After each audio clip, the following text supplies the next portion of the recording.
ہر قسم کی تعریف اللہ تعالیٰ کے لیے ہے جو پیدا کرتا ہے اور فنا کرتا ہے، کسی کو دولت مند بناتا ہے، کسی کو مفلس بناتا ہے، جو موت دیتا ہے اور زندگی بخش دیتا ہے، جس نے ہر چیز کے لیے ایک مقررہ مدت متعین کیا ہے۔ اور میں گواہی دیتا ہوں کہ اللہ کے سوا کوئی معبود برحق نہیں، اور میں گواہی دیتا ہوں کہ ہمارے آقا اور نبی اللہ کے بندے اور رسول ہیں۔ جو اپنے خواہش سے بات نہیں کرتے ہیں وہ تو وہی ہوتی ہے جو ان پر اتاری جاتی ہے۔ بہت زیادہ درود و سلام نازل ہو ان پر، ان کے آل و عیال پر اور ان کے پاک باز ساتھیوں پر۔ حمد و صلات کے بعد میں اپنے آپ کو اور آپ سب کو تقوی کی وصیت کرتا ہوں۔ یہ بندوں کے لیے زاد راہ ہے اور دنیا و آخرت میں کامیابی کا ضامن ہے۔ فلاں شخص انتقال ہو گیا، یہ جملہ ہر وقت اور ہر آن دہرایا جاتا ہے اور ہر لمحہ پردائے سماعت سے ٹکراتا ہے۔ یہ دراصل وقت کے دھارے کو بدل دیتا ہے اور اس صورتحال میں ایک نیا موڑ اور ناگہانی کیفیت پیدا کر دیتا ہے، کیونکہ یہ شخص اس سے پہلے لوگوں کے درمیان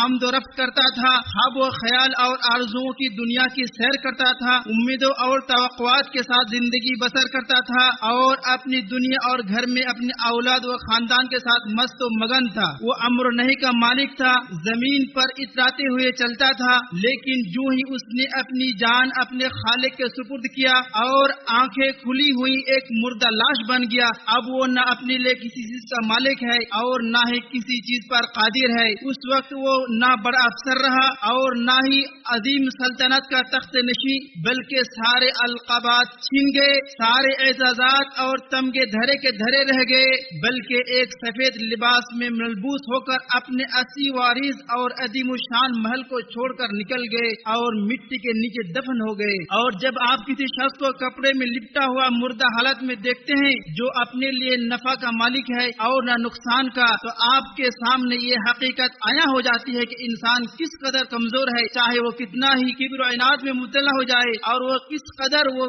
بے بس اور لاچار ہے، چاہے وہ کتنا ہی بڑا اپنے آپ کو سمجھتا ہو اور چاہے اپنے آپ کو یہ کتنا ہی اعلیٰ حسب و نسب والا اور کتنا ہی مال و دولت والا سمجھتا ہو۔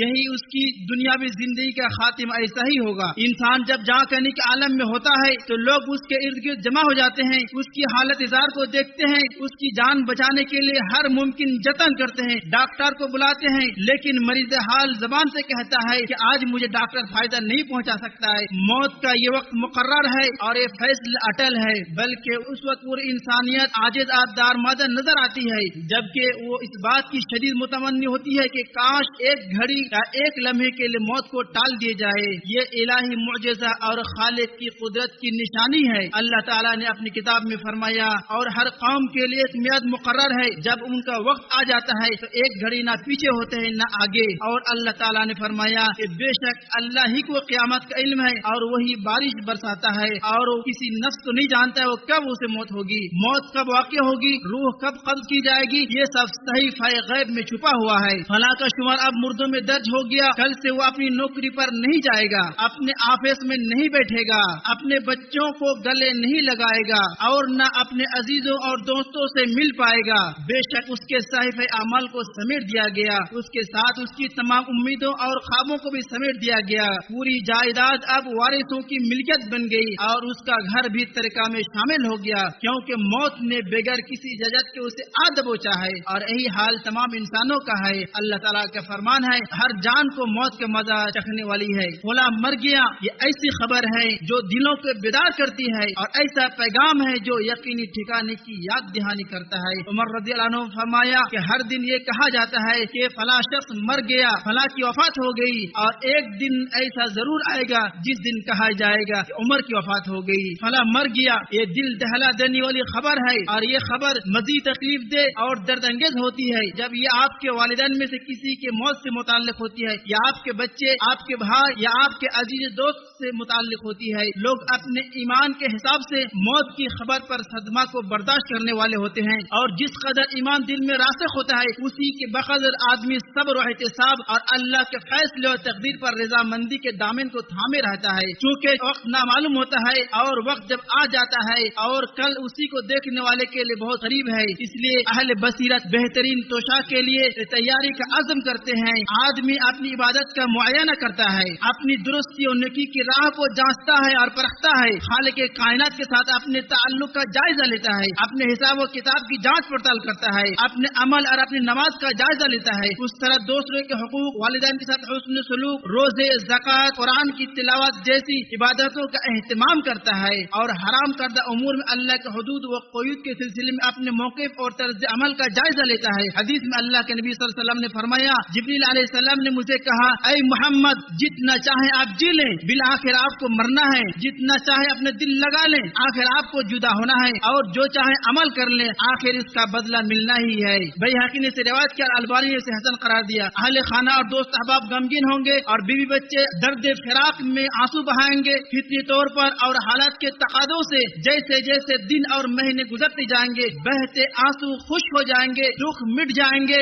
اور اس کی یادیں قصہ پاری نہ بن جائیں گی، بلکہ صورتحال یہاں تک پہنچ جائے گی جیسا کہ اللہ رب العالمین نے قیامت کے دن فرمایا، اس دن آدمی اپنے بھائی سے بھاگے گا، اپنی ماں سے بھاگے گا، اپنے باپ سے بھاگے گا، اپنی بیوی اور اپنے اولاد سے بھاگے گا۔ اس دن ہر آدمی کی ایسی فکر دامانگیر ہوگی جو اس کے لیے کافی ہوگی۔ اس کا مطلب یہ ہے کہ ہر شخص قیامت کے دن اپنے رب کے سامنے تن تنہا حاضر ہوگا، اس کے پاس نہ کوئی دولت ہوگی، نہ اولاد ہوگی، اور نہ ہی کوئی یار و مددگار ہوگا، جیسا کہ اللہ رب العالمین نے فرمایا، اور تم ہمارے پاس تن تنہا آ گئے جس طرح ہم نے پہلی بار تم کو پیدا کیا تھا، اور جو کچھ ہم نے تم کو دیا تھا اسے اپنے پیچھے چھوڑ کر کے آ گئے۔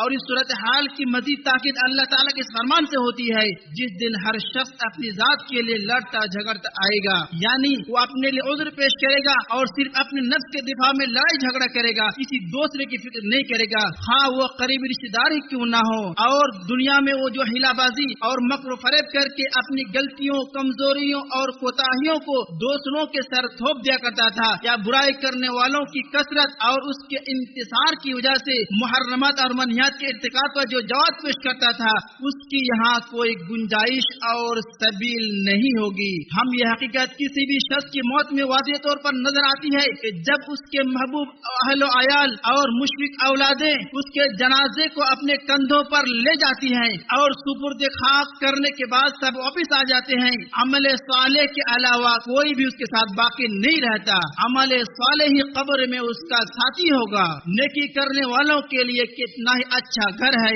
رسول اللہ صلی اللہ علیہ وسلم نے اس منظر کی تصویر کشی کی ہے، مردے کے ساتھ 3 چیزیں قبر میں جاتی ہیں، صرف 2 چیزیں گھر واپس آتے ہیں اور ایک باقی رہتا ہے، اس کے گھر والے، اس کا مال اور اس کا عمل۔ صرف 2 چیزیں اس کے ساتھ واپس آ جاتے ہیں اور ایک چیز باقی رہتی ہے۔ بخاری مسلم نے اس کی روایت کی۔ میں ان کلمات پر اپنی بات ختم کرتا ہوں اور اللہ سے آپ کے لیے تمام مسلمانوں کے لیے مغفرت طلب کرتا ہوں، لہذا آپ بھی ان سے مغفرت طلب کریں، بے شک وہ بہت زیادہ معاف کرنے والا اور رحم کرنے والا ہے۔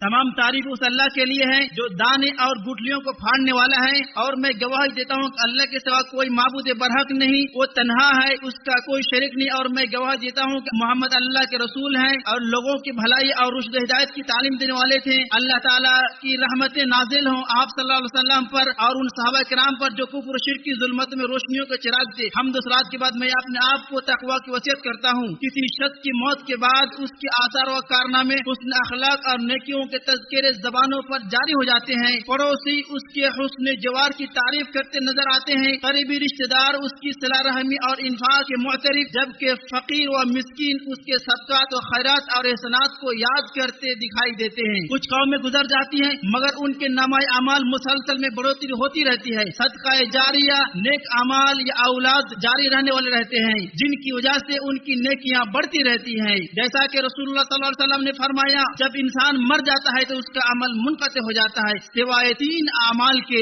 ایک صدقہ جاریہ، دوسرا وہ علم جس سے لوگوں کو فائدہ پہنچے، تیسرا نیک اولاد جو اس کے لیے دعا کرتی ہے۔ مسلم نے اس کی روایت کی۔ اور کسی شخص کی موت کے بعد اس کی بدخلقی اور اس کی کرتوت کی وجہ سے اس کا تذکرہ زبانوں پر گرا گزرتا ہے، بلکہ اس کے ظلم کی شدت کی بنا پر کوئی مظلوم اس کے خلاف بد دعائیں کرتا نظر آتا ہے۔ اس نے کتنے حقوق سلب کیے، کتنے مظالم کا ارتکاب کیا، یا کوئی ایسا گھناؤنا عمل کا مرتکب ہوا جس کی وجہ سے اس کی موت کے بعد اس کا ذکر سو ہمیشہ باقی رہا۔ جیسا کہ رسول اللہ صلی اللہ علیہ وسلم نے ایک جنازہ میں فرمایا، یہ مستری یا مسترح منو ہے۔ صحابہ کرام نے پوچھا، مسترح کسے کہتے ہیں اور مسترح منو کسے کہتے ہیں؟ اللہ کے نبی نے فرمایا کہ مومن بندے مستری ہے، جب وہ مر جاتا ہے تو دنیا کی تکلیفوں اور اذیتوں سے نجات پا جاتا ہے، اور فاجر بندہ جو ہے مسترح منو ہے، لوگ، بستیاں، درخت، جانور سب اس سے راحت ملتی ہے۔ بخاری نے اس کی روایت کی ہے۔ اور اللہ رب العالمین نے فرمایا، تاکہ وہ قیامت کے دن اپنے بوجھ پورا اٹھائیں گے اور ان کے بوجھ بھی اٹھائیں گے جنہیں وہ بغیر علم کے گمراہ کرتے تھے.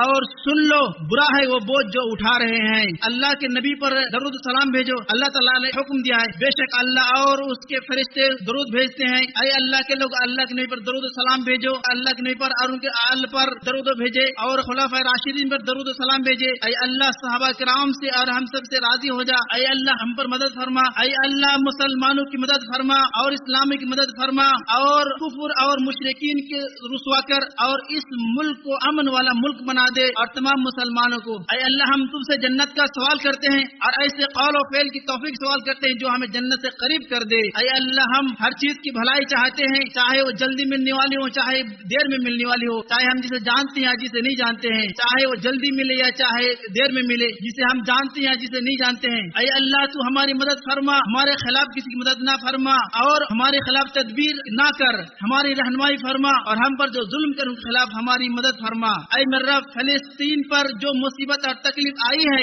وہ تو جانتا ہے اور اسے دور کرنے پر تو قادر ہے. اے رب وہ ننگے پاؤں ہیں انہیں پہننے کا سامان عطا کرا. اے اللہ وہ بھوکے ہیں تو انہیں کھانا کھلا دے, وہ ننگے بدن ہے تو انہیں لباس عطا کر, وہ مظلوم ہے تو انہیں فتح عطا فرما. اے اللہ تو اپنے اور ان کے دشمن پر ظالم یہودیوں پر مدد عطا فرما. اے اللہ ہمارے امام خادم حرمین شریفین کو اور ان کے ولی عہد کو اپنے پسندیدہ کاموں کی توفیق عطا فرما. ان کے ذریعے اسلام اور مسلمانوں کو نفع پہنچا اور تمام مسلم حکمرانوں کو اپنی کتاب پر عمل کرنے کی توفیق عطا فرما اور شریعت نافذ کرنے کی توفیق عطا فرما. اے اللہ ہم دنیا اور آخرت کی بھلائی چاہتے ہیں اور جہنم کے عذاب سے ہمیں بچا. اللہ رب العالمین قربت کا حکم دیتا, عدل کا حکم دیتا ہے. اللہ کو یاد کرو, اللہ رب العالمین نہایت عظیم جلیل ہے اور یقینا اللہ کا ذکر سب سے بڑا ہے اور سب جانتا ہے, اور اللہ جو کچھ تم کر رہے ہو اللہ سب کو جاننے والا ہے.